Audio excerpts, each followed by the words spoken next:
Hello बच्चों, class 11 की इस सीरीज में आप लोग का स्वागत है। ठीक है। और हम क्लास 11 से आर एस अग्रवाल बुक का सॉल्यूशन कर रहे थे बच्चों, जो लिमिट चैप्टर का था। तो एक्सरसाइज 20A में थे हम लोग। ठीक है, एक्सरसाइज 20A में थे और इसमें से हम लोग क्वेश्चन नंबर 28 तक सॉल्व कर चुके हैं।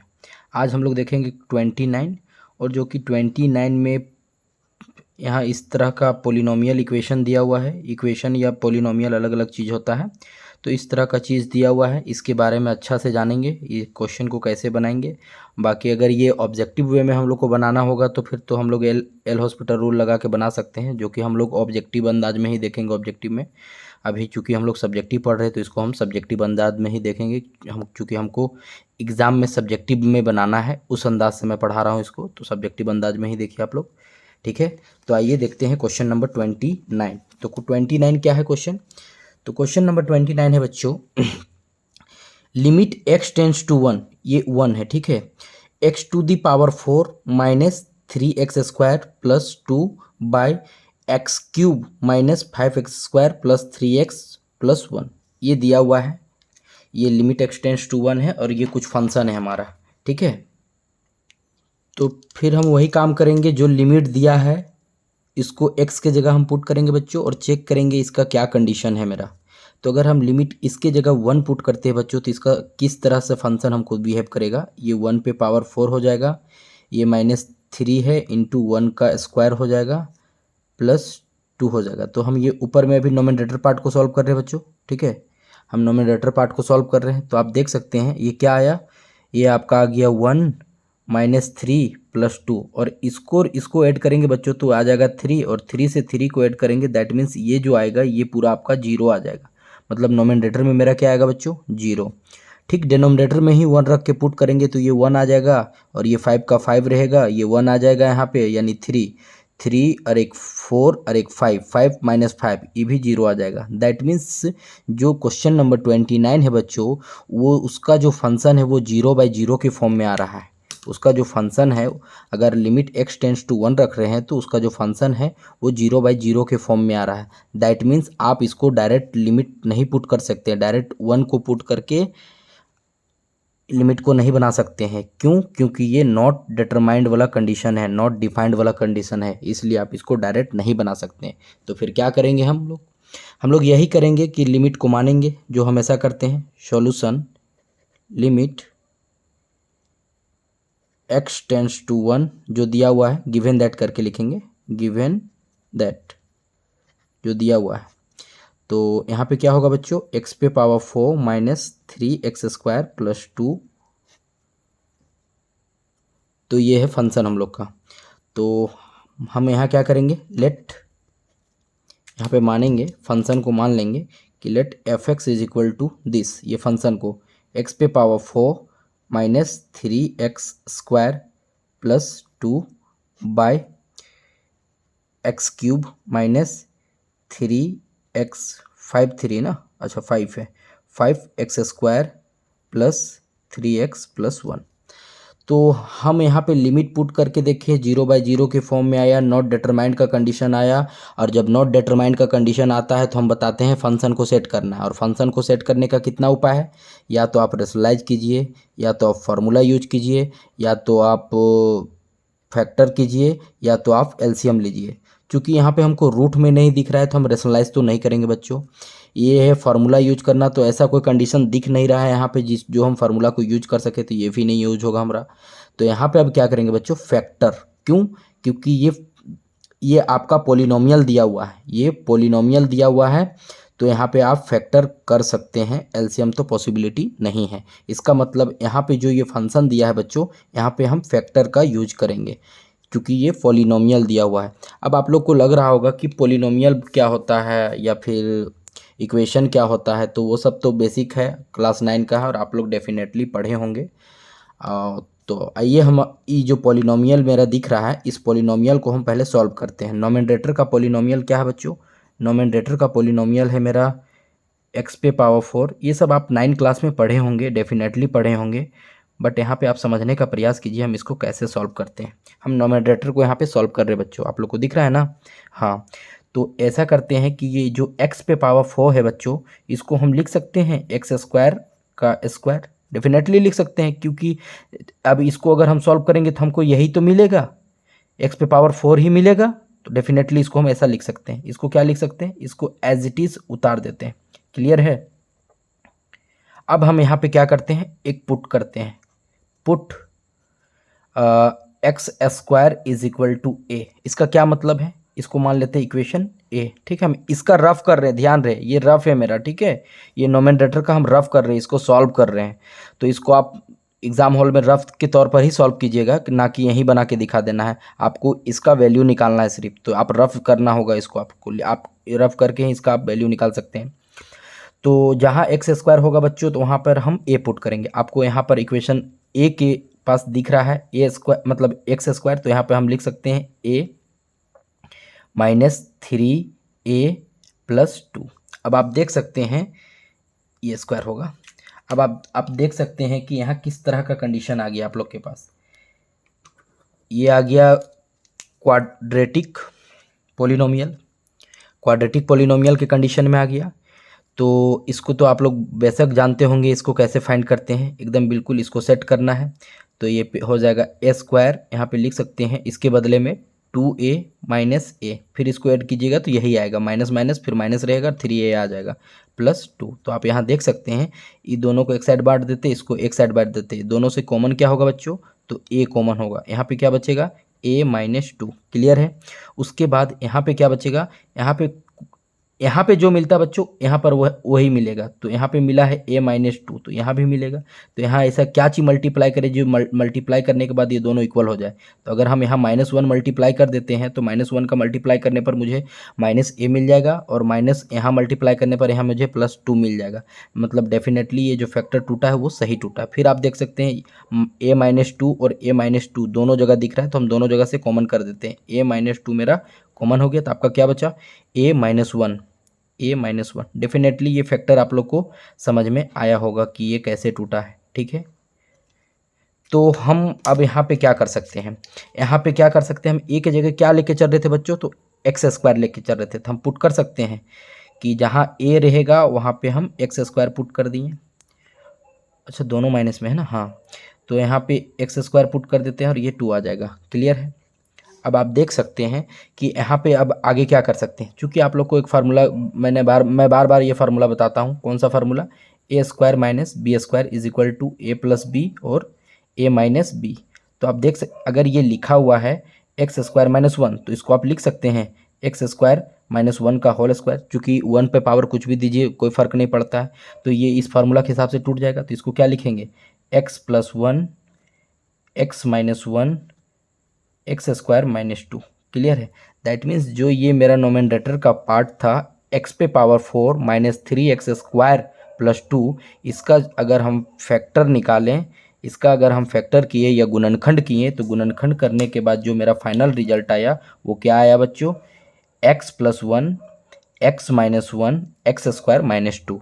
तो आज यहाँ मेरा नोमेनरेटर पार्ट है, इसकी जगह हम क्या लिख सकते हैं, यहाँ पे लिख सकते हैं x + 1 x - 1 और x² - 2।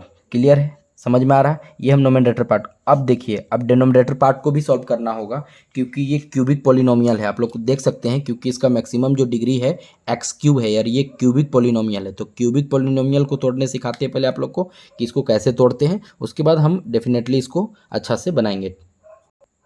तो ये पॉलिनोमियल को सॉल्व करना है क्या, x³ - 5x² + 3x + 1।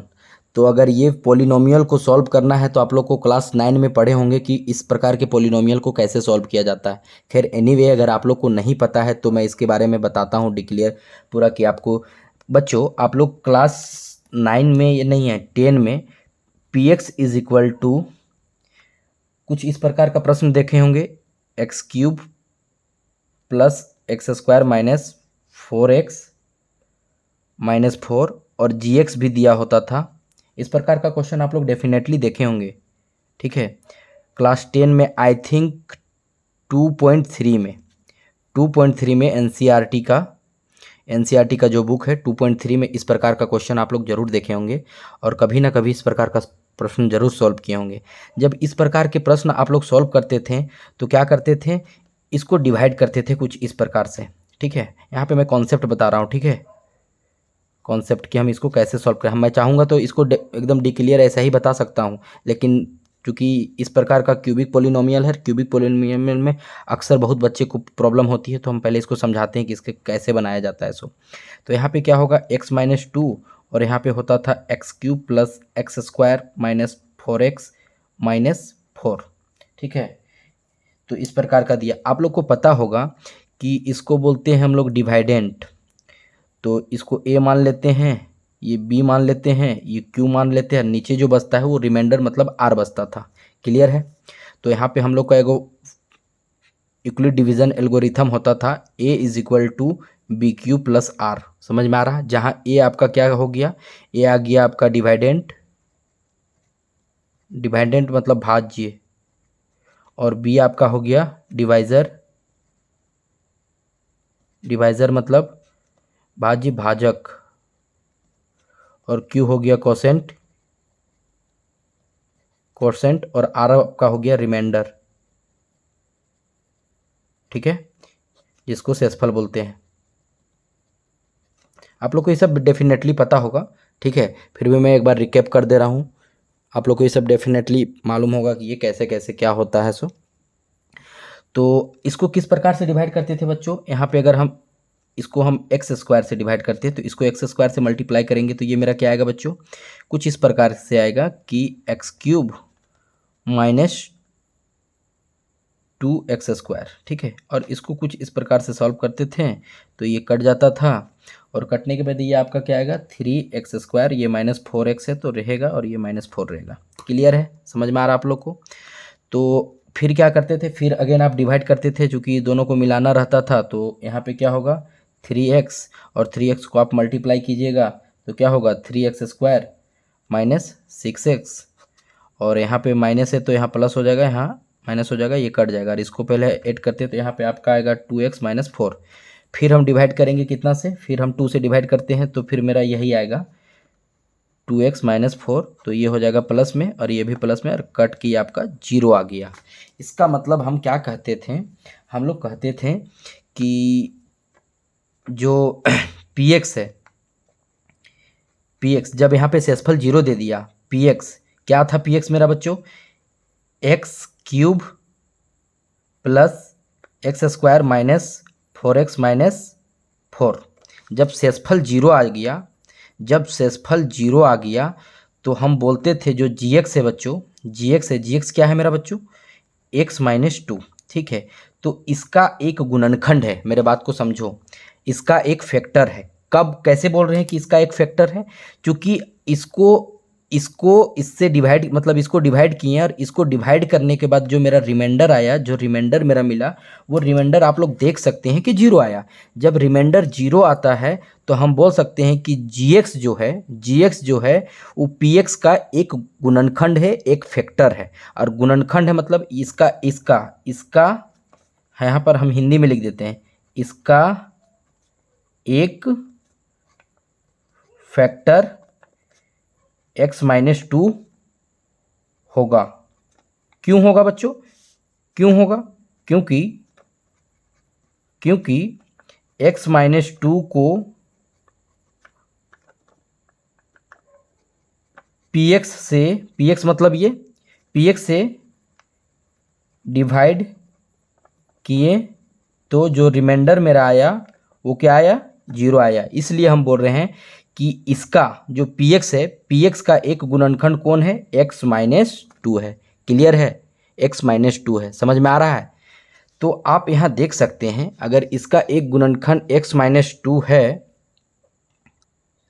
इसका मतलब ये क्या होगा, अगर आप लोग 9th क्लास में पढ़े होंगे मतलब जीरोज़ निकालना, जीरोज़ कैसे निकालते हैं, जीरोज़ निकालना सीखे होंगे।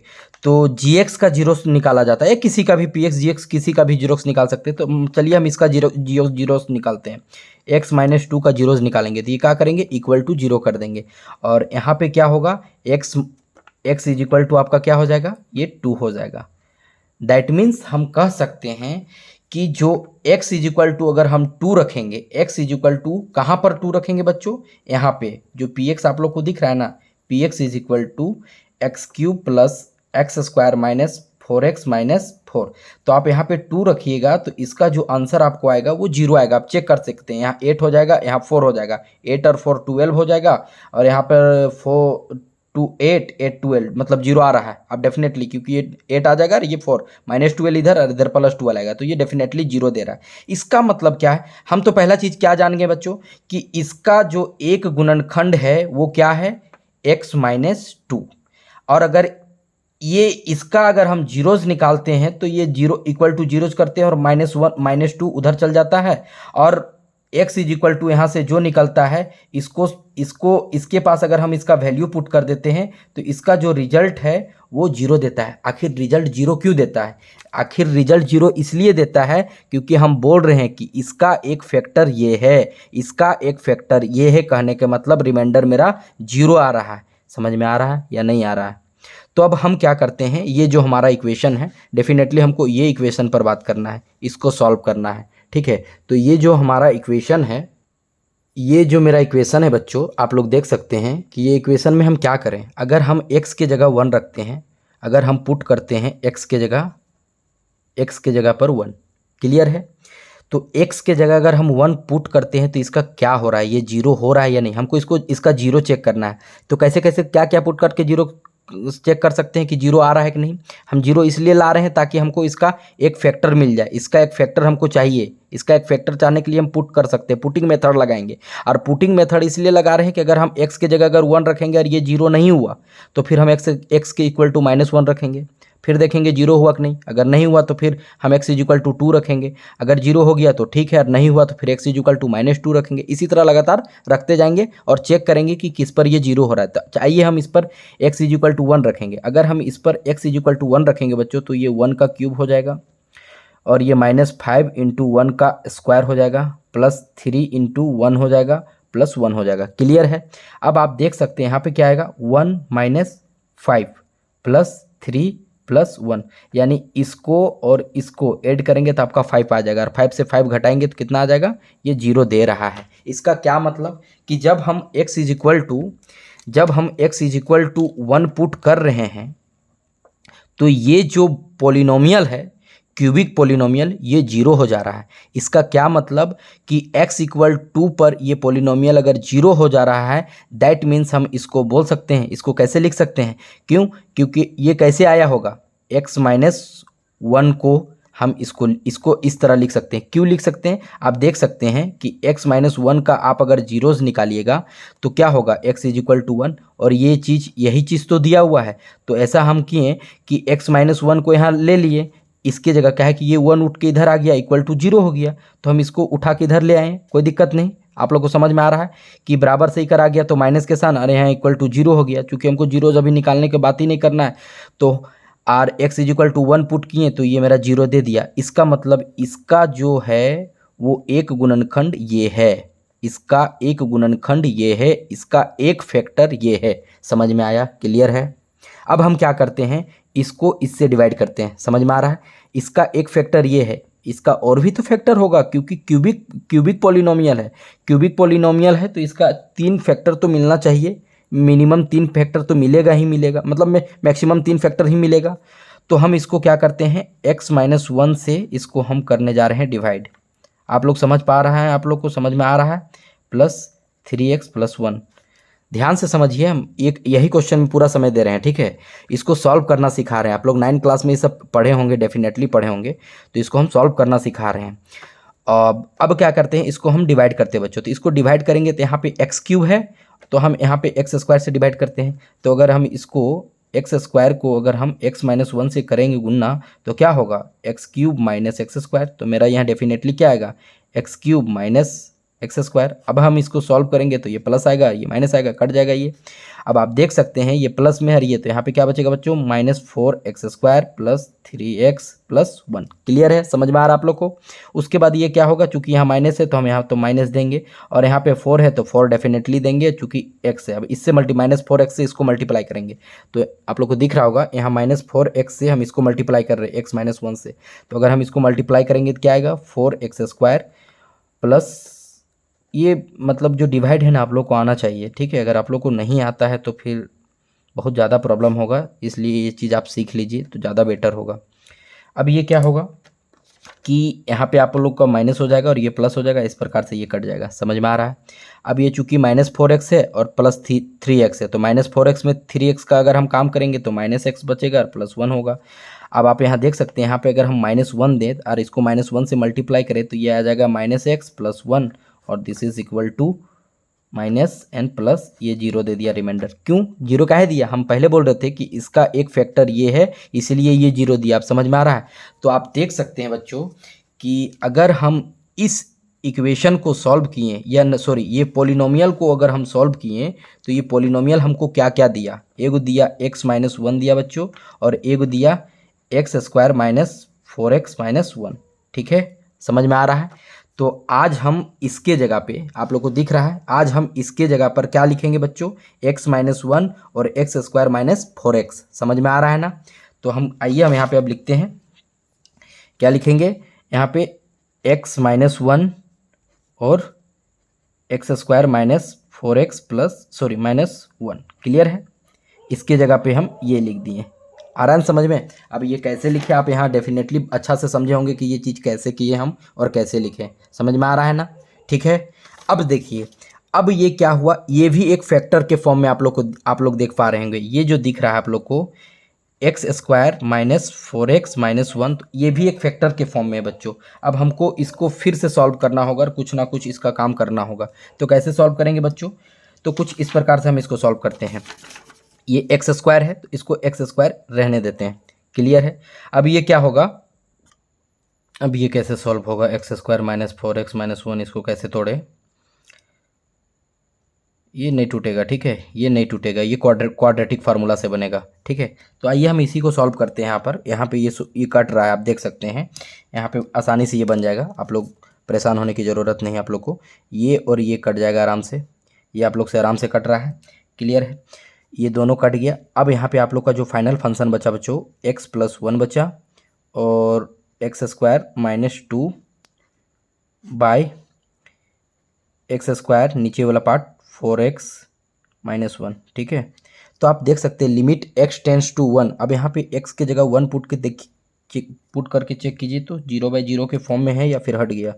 तो अगर हम x की जगह 1 रखेंगे तो ये 1 हो जाएगा, 1 1 2 हो जाएगा, क्लियर है। यहाँ 1 रखेंगे तो यहाँ पे आपका आ जाएगा -1, यानी ये 0/0 के फॉर्म में नहीं है। अब ये 0/0 के फॉर्म से हट गया, क्योंकि यहाँ 1 रखेंगे तो ये 0/0 के फॉर्म में नहीं है। इसका मतलब क्या हुआ कि अब हम डेफिनेटली लिमिट को इसमें हम अप्लाई कर सकते हैं और आसानी से अप्लाई कर सकते हैं। तो आइए अब हम यहाँ पे हम लिमिट का अप्लाई करते हैं।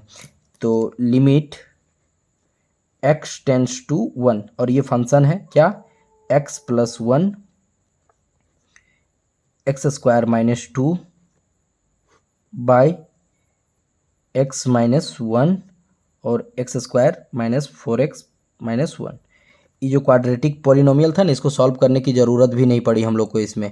और अगर ये क्वाड्रेटिक पॉलिनोमियल है, यहाँ पे अगर नहीं सॉल्व हुआ तो इसका उपाय है, एक्सरसाइज 4.3 में आप लोग पढ़े होंगे क्वाड्रेटिक फार्मूला 10 क्लास में, उससे ये बन जाएगा, ठीक है, जो कि रूट में आएगा कोई। तो इसको अब हम क्या करते हैं, इस पर हम डायरेक्ट लिमिट लगाते हैं। तो यहाँ पे डायरेक्ट लिमिट लगाएंगे तो 1 + 1 हो जाएगा, और यहाँ पे 1 का स्क्वायर मतलब 1 - 2। अब यहाँ पे अच्छा -1 यहाँ से कट गया था ना, अच्छा ये नहीं है, ठीक है। यहाँ पे 1 यानी 1 होगा, -4 × 1 यानी 4 - 1, क्लियर है। उसके बाद इसको आगे कंटिन्यू करते हैं तो ये -1 देगा, ये 2 यानी -2 आपका आ जाएगा ऊपर में, और ये दोनों -5 और -5 में से गया तो यानी -4 हो जाएगा, और ये माइनस माइनस कैंसिल हो जाएगा। दैट मीन्स 1/2 जो होगा वो आपका आंसर हो जाएगा क्वेश्चन नंबर 29 का। आई होप आप लोग को समझ में आया होगा कि ये सवाल कैसे बना, ठीक है। हम थोड़ा सा यहाँ ज़्यादा लंबा इसलिए कर दिए ताकि हम आप लोग को पॉलिनोमियल का थोड़ा कुछ जो होता है कि इसका एक गुणनखंड ये है, इसका एक फैक्टर ये है, इस चीज़ के बारे में आप लोग समझ जाएं अच्छे से तो बेहतर होगा। इसीलिए मैंने ये इस चीज़ को थोड़ा डीपली बताया, ठीक है। तो आई होप ये चीज़ समझ में आ गया होगा कि ये चीज़ कैसे की बनाएं। तो आज हम इतना ही रखते हैं, एक ही वीडियो काफ़ी था, एक ही क्वेश्चन काफ़ी था। और आगे नेक्स्ट क्लास में हम सॉल्व करेंगे क्वेश्चन नंबर 30 और 31, ठीक है, क्योंकि ये सब जो क्वेश्चन है लॉन्ग है बच्चों। तो मिलते हैं नेक्स्ट क्लास में, तब तक के लिए बाय बाय, टेक केयर।